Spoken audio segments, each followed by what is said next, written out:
ఈ live in relationship గురించి మీ పెద్దవాళ్ళకి తెలుసా? వాళ్ళ పర్మిషన్ తీసుకొని కలిసి ఉన్నారా? తెలీదు మేడం. అంటే ఎందుకు మీరు చెప్పలేదా? చెప్పలేదు. ఎందుకు చెప్పలేదు? అంటే ఇంట్లో ఒప్పుకోరని చెప్పలేదు. అంటే ఎప్పుడైతే ఇంట్లో ఒప్పుకోరు అంటే అది తప్పన్నట్టే కదా. హలో హలో, ఫోన్ ఎందుకు కట్ చేసినావు? ఫోన్ నేను కట్ చేశానా?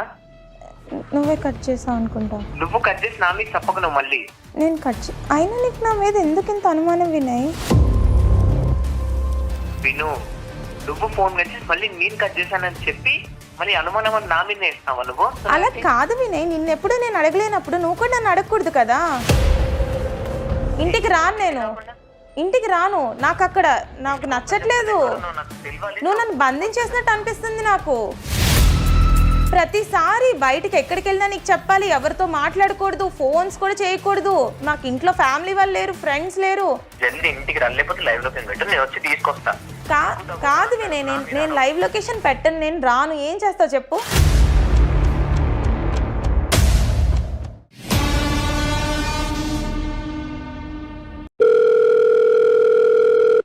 హలో వినయ్. ఏంటి కాల్ చేసావు? నేను బయటకు వచ్చాను వినయ్. బయటికి ఎందుకు వెళ్ళాను? అసలు ఎవరికి చెప్పి వెళ్ళాను? చెప్పకుండా వెళ్ళొద్దని చెప్పాను కదా నీకు ఆల్రెడీ. అలా కాదు, ఫ్రెండ్కి ప్రాబ్లం. నేను ఒక్కదాన్నే వెళ్ళాను వినయ్. తనకి ప్రాబ్లం వస్తే హాస్పిటల్కి తీసుకెళ్ళడానికి వచ్చాను వినయ్. అయితే ఫ్రెండ్కి ఎవరు లేరా? నువ్వే వెళ్ళాలా ఫ్రెండ్ దగ్గరికి? ఎవరు లేరు వినయ్. తన హస్బెండ్ కూడా ప్రెసెంట్ లేడు, అవుట్ ఆఫ్ టౌన్ ఉన్నాడు. అందుకని నేను రావాల్సి వచ్చింది. నువ్వు అసలు లైవ్ లొకేషన్ పెట్టి ఎక్కడున్నావు నాకు తెలియదు. అసలు నువ్వు చెప్పకుండా ఎందుకు వెళ్తాను? అలా కాదు వినయ్, నువ్వు పడుకొని ఉన్నావు, అందుకే నీకు చెప్పకుండా వచ్చేసాను నేను, అంతే. అయితే ఇలా చెప్పకుండా ఎన్ని నడిపిస్తున్నావు? లేదు వినయ్, ఇప్పుడే కదా నేను వచ్చాను, ఎప్పుడు నీకు చెప్తాను కదా. అయితే నా దగ్గర ఎందుకు దాయాలి? నువ్వు ఇలా ఎన్ని దాస్తున్నావు? దాయాలని కాదు వినయ్, నేనే కదా ఫోన్ చేశాను, చెప్పడానికే ఫోన్ చేశాను నీకు. అదే ఇలా ఇంకెన్ని అబద్ధాలు ఆడుతున్నావు నువ్వు రోజు నా ముందు? నేను అబద్ధాలు ఆడలేదు వినయ్, ఇదే కదా ఫస్ట్ టైం నేను ఇలా రావడం. సరే, నువ్వు బయటికి వెళ్ళావు, ర్యాపిడో బిల్ పెట్టావా? నాకు లైవ్ లొకేషన్ షేర్ చేసావా? ఒక్క పని చేయలేదు నువ్వు. అలా కాదు వినయ్, తనకి ప్రాబ్లం వస్తే అర్జెంటుగా హాస్పిటల్ తీసుకెళ్లాల్సి వచ్చింది, నాకు అంత టైం లేకుండే. ఆ ఫ్రెండ్కి వేరే ఎవరు లేరా? నువ్వే దొరికావా? నువ్వే వెళ్ళాలా? ఎవరు లేరు వినయ్. హలో హలో, ఫోన్ ఎందుకు కట్ చేసినావు? ఫోన్ నేను కట్ చేశానా? నువ్వే కట్ చేసావు అనుకుంటా. నువ్వు కట్ చేసి నా మీద చెప్పకు. నువ్వు మళ్ళీ నేను అయినా నీకు నా మీద ఎందుకు ఇంత అనుమానం వినయ్? నేనేమైనా చిన్నపిల్లనా? నాకు ఎక్కడికి వెళ్ళాలో తెలుసు కదా. విను, నువ్వు ఫోన్ కట్ చేసి మళ్ళీ నేను కట్ చేశానని చెప్పి మళ్ళీ అనుమానం అని నా మీద వేస్తావా నువ్వు? లేదు వినయ్, ఫోన్ నిజంగానే కట్ అయిపోయింది, నేను కట్ చేయలేదు. అదంతా ఫోన్ లో వదిలే. నువ్వు ఎక్కడున్నావు? ఇక్కడే ఉన్నా వినయ్. అయినా నేను ఎక్కడున్నాను? ఎవరితో అన్నావు? నేను నమ్మను. ఎవరితో అన్నావు? నాకు అదంతా ఫోటో పెట్టను. కాదు, మనం 4 years లవ్ చేసుకున్నాం కదా, 2 years లివ్ ఇన్ లో ఉన్నాము. నీకు నా మీద అంత నమ్మకం లేదా? ఆపుతావా? సోది చెప్పకు. కాదు, నీకు అసలు నా మీద నమ్మకం లేదా? నేను నిన్ను ఎప్పుడైనా అడిగానా నువ్వు ఎవరితో ఉన్నావు, ఎక్కడికి వెళ్ళావు, నాకు లైవ్ లొకేషన్ పెట్టాను ఎప్పుడైనా అడిగానా నేను? చెప్తున్నా, నీకు కాళ్ళు ఇరగొడతా చెప్తున్నా. నువ్వు బయటికి వెళ్ళి నాకు చెప్పకుండా వెళ్ళి నువ్వు అంత నాటకాలు ఆడి మళ్ళీ నన్ను నా మీద అరుస్తావు. అలా కాదు వినయ్, నిన్నెప్పుడు నేను అడగలేనప్పుడు నువ్వు కూడా నన్ను అడగకూడదు కదా. నాకు కూడా తెలుసు కదా నేను ఎక్కడున్నాను, ఎక్కడికి వెళ్ళాలి. నేను కూడా చదువుకున్నాను నీలానే. ప్రతిసారి నేను ఎక్కడికి వెళ్తే నీకు చెప్పాలా వినయ్? నేను ఎప్పుడైనా అడిగానా నువ్వెందుకు వెళ్ళావు, ఎక్కడికి వెళ్ళావు అని? లైవ్ లొకేషన్ పెట్టు, ర్యాపిడో స్క్రీన్ షాట్ పెట్టి, ఇవన్నీ అడిగాను నేను నిన్ను ఎప్పుడన్నా? నేను కరెక్ట్ గానే ఉంటాను, నాకు తెలుసు. నేను ఎలా ఉండాలో నాకు తెలుసు. మరి అలాంటప్పుడు నాకు కూడా తెలుస్తుంది కదా. నేను కూడా నీలాగే చదువుకున్నాను, నీలాగే జాబ్ చేశాను, నాకెందుకు తెలీదు? నీకేం తెలుసు అసలు? అసలు నువ్వు నాకు చెప్పకుండా ఎందుకు వెళ్ళాను? లైవ్ లొకేషన్ ఇప్పటి వరకు పెట్టలేదు. నేను అడగబట్టి 5 minutes అవుతుంది. అలా కాదు వినయ్, నేను నిన్ను అడగలేనప్పుడు నువ్వు కూడా నన్ను అడగకూడదు కదా. నువ్వు ఫ్రెండ్ అని చెప్పినావు, ఫోటో పెట్టావా? పెట్టలేదు. అసలు ఫోటో నేను ఎందుకు పెట్టాలి చెప్పు? ఎందుకు పెట్టాలి నేను ఫోటో? నేను ఎందుకు పెట్టాలి చెప్పు? నువ్వు చెప్పిందల్లా చెయ్యాలనా నేను? సరే, ఎంతసేపు తిరుగుతాను? తిరుగు. బయట ఇంటికి రావా నువ్వు? ఇంకా రాను వినయ్, ఏం చేస్తావు చెప్పు? ఇంటికి రాను, నేను ఇంటికి రాను. నాకు నచ్చట్లేదు. నువ్వు నన్ను బంధించేసినట్టు అనిపిస్తుంది నాకు. ప్రతిసారి బయటికి ఎక్కడికి వెళ్ళినా నీకు చెప్పాలి, ఎవరితో మాట్లాడకూడదు, ఫోన్స్ కూడా చేయకూడదు. మాకు ఇంట్లో ఫ్యామిలీ వాళ్ళు లేరు, ఫ్రెండ్స్ లేరు, ఇంకా నేను ఎవరితో మాట్లాడాలి? నీతో మాట్లాడితే నువ్వు ఇలా అనుమానం చేసినట్టు మాట్లాడతావు. కాదు వినయ్, నువ్వు మానేమంటే జాబ్ కూడా మానేశాను కదా, ఇంకా నేను ఏం చేయాలి? నేను నీకు అర్థం కావట్లేదు, బయట సిచ్యువేషన్ ఎట్లుందో నీకు అర్థం కావట్లేదు. నువ్వు జల్దీ ఇంటికి రాలేకపోతే లైవ్ లొకేషన్ పెట్టు, నేను వచ్చి తీసుకొస్తా. కాదు వినయ్, నేను లైవ్ లొకేషన్ పెట్టను, నేను రాను. ఏం చేస్తావు చెప్పు? రావా? రాను వినయ్, నాకు రావాలని లేదు. నువ్వేమో అనుమానంతో నన్ను చంపేస్తున్నావు. నాకు ఇంకా చచ్చిపోవడం తప్ప నాకు ఇంకేం అర్థం కావట్లేదు, ఏం చేయాలో కూడా. ఎవరికి అనుమానం? ఎవరికి? నాకా? నాది అనుమానమా? నువ్వే కదా వినయ్. విను, పెళ్లి చేసుకోక ముందు 3 years లివింగ్ లో ఉన్నాం. అనుమానం అది? పిచ్చి దాంట్లో మాట్లాడకు నువ్వు. అప్పుడంతా బానే ఉండే వినయ్, నువ్వు పెళ్ళైన తర్వాతే ఇలా మారావు కదా. నేనేం మారలేదు. అది పెళ్ళైన తర్వాత నుంచి అనుమానం స్టార్ట్ చేసావు. అసలు నన్ను జాబ్ కూడా మానిపించేసావు కదా వినయ్. అనుమానం అని నాకు పిచ్చి చెప్తున్నా. నిన్ను ఎలా కొడుతున్నా నాకు అర్థం కావట్లేదు. నువ్వు జల్దీ ఇంటికి రా, లేకపోతే నిన్ను ఎట్లా తీసుకురావాలో నాకు తెలుసు. నేను అసలు ఇంటికి రాను వినయ్, నాకు చనిపోవడం తప్ప నాకు ఇంకో ఆప్షన్ కూడా అర్థం కావట్లేదు. నేను ఇక్కడే చచ్చిపోతాను. ఏంటి చనిపోతావా? ఏం మాట్లాడుతున్నావు? కొంచెం అన్న బుర్రుందా? నాకు ఎవరున్నారు? నువ్వు తప్ప ఎవరున్నారు చెప్పు. మరి నీ బిహేవియర్ అలానే ఉంది వినయ్, నాకు ఏం చేయాలో కూడా అర్థం కావట్లేదు. నేనేం చేశాను? అసలు నేనేం చేశాను? అమ్మ నాకు ఇవ్వు, నేను మాట్లాడతా. అతను ఏం చేశాడో నేను చెప్తా. ఒక్క నిమిషం వినయ్.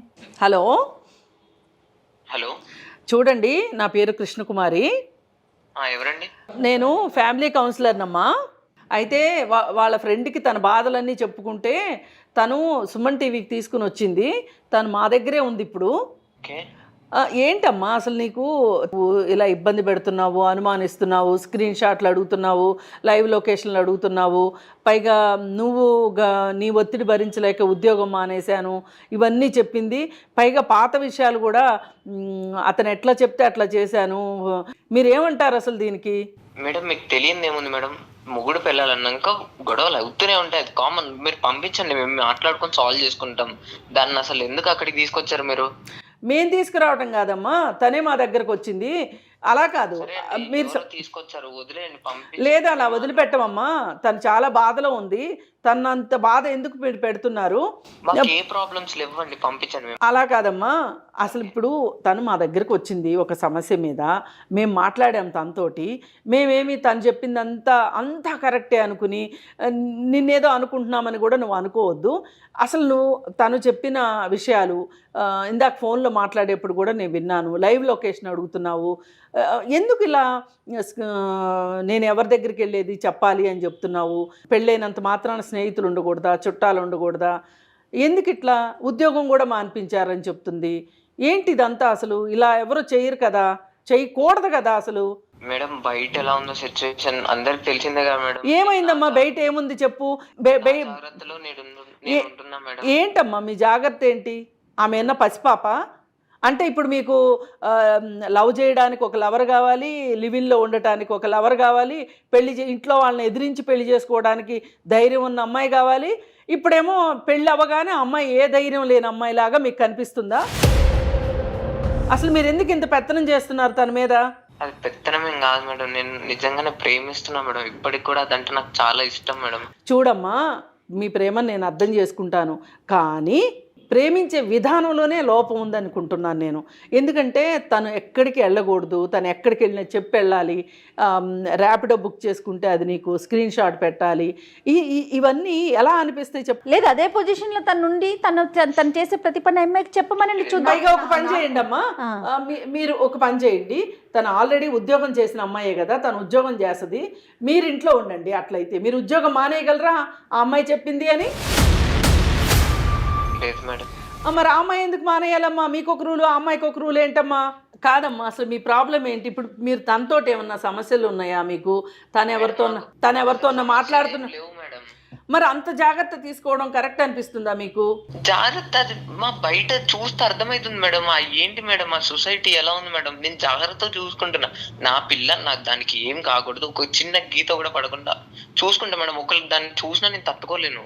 ఎందుకమ్మా అట్లా? నాకు తెలుసు మేడం, ఒక అబ్బాయిగా ఎట్లుంటుందో తెలుసు నాకు బయట సిచ్యువేషన్. అంటే అబ్బాయిలందరూ మోసం చేస్తారు అనుకుంటున్నావా?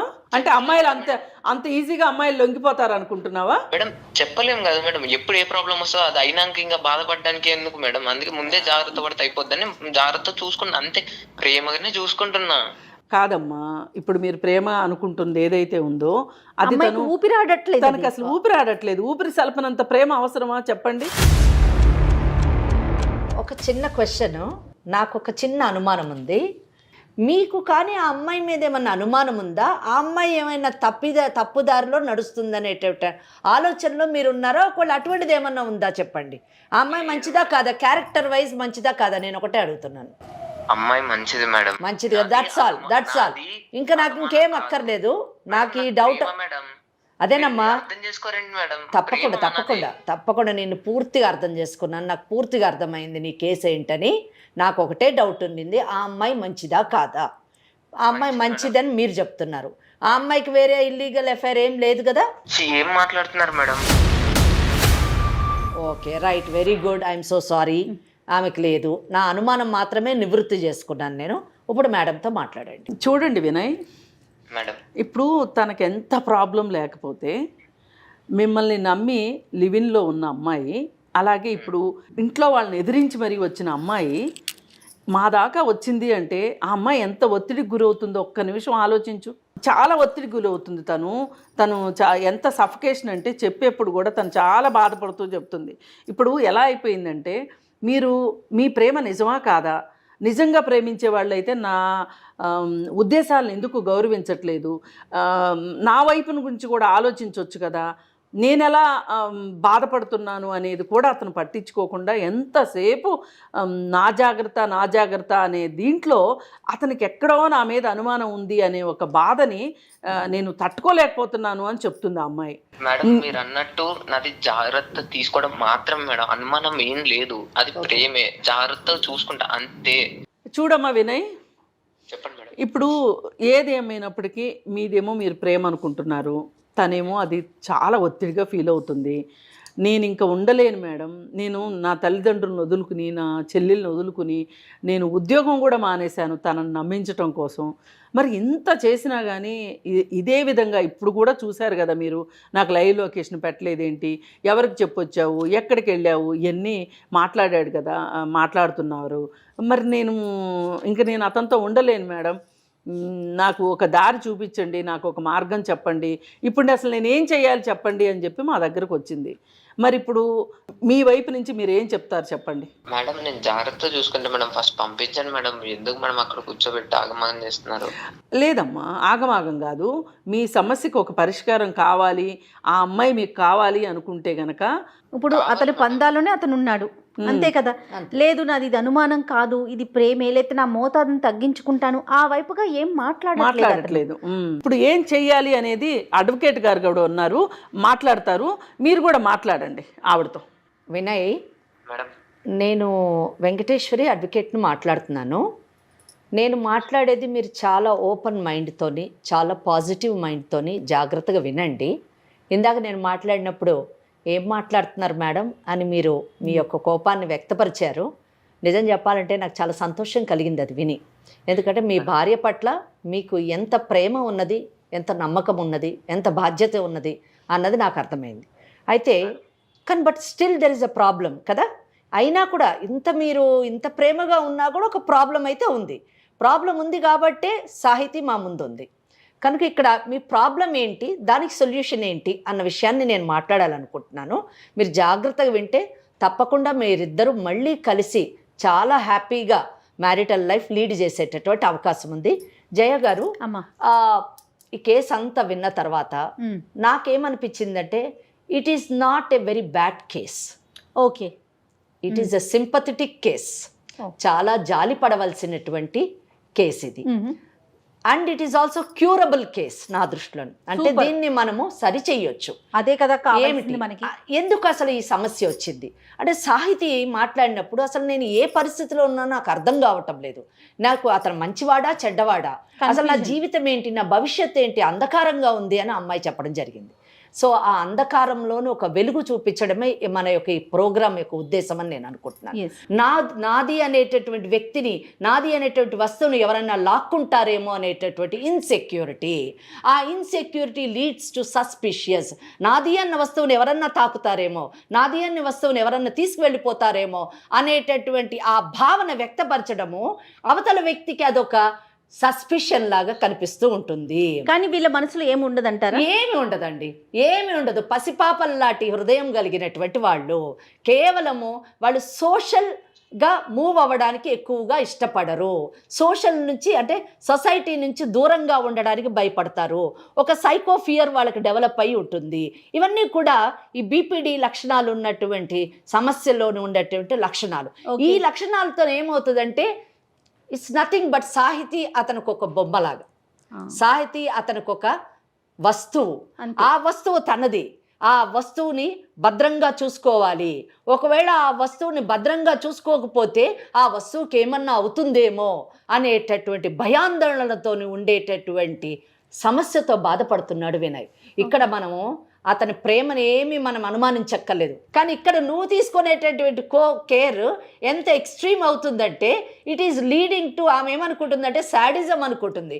ఆ శాడిజం కాదు, ఇది నా నిజమైన ప్రేమ అనేటటువంటి ఆలోచనలోకి ఆమె తీసుకెళ్లాలంటే నువ్వు కాస్త నువ్వు ఉన్నటువంటి ఈ పరిస్థితిని మార్చుకోవడానికి నువ్వు ప్రయత్నిస్తే తప్పకుండా మీరిద్దరు మంచి కపుల్గా సాహిత్యతో కూడా ఉండేటటువంటి మీరు మాట్లాడతానని చెప్పండి అమ్మా. నేను సాహితీతో మాట్లాడతాను, మీరు కూడా అప్రోచ్ కండి నన్ను.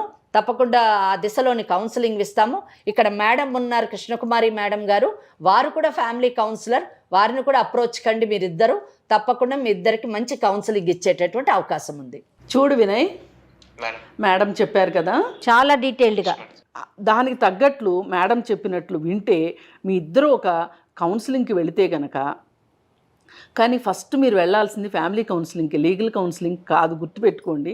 లీగల్ కౌన్సిలింగ్కి వెళ్ళారంటే కేసులు అవుతాయి.